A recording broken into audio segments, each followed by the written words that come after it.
July 25వ తారీఖు తొలి ఏకాదశి. ఈసారి తొలి ఏకాదశి స్వామివారికి అత్యంత ప్రీతిపాత్రమైనటువంటి వెంకటేశ్వర స్వామికి ప్రీతిపాత్రమైన శనివారం నాడే వస్తున్నది. ఎవరైతే 7 శనివారాల వ్రతం చేయాలనుకుంటారో ప్రారంభం చేసుకోవచ్చు.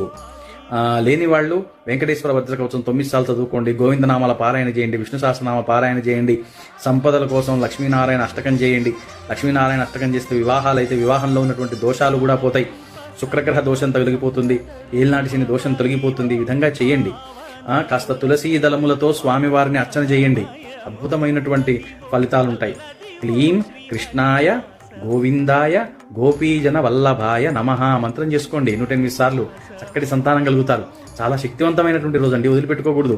ఆ విధంగా చేయండి. గుడికి వెళ్ళేటటువంటి అలవాటు ఉన్న వాళ్ళు తులసి మాల తీసుకెళ్లి స్వామివారి విగ్రహానికి కైంకర్యం చేయండి. అద్భుతంగా ఉంటుంది జీవితం.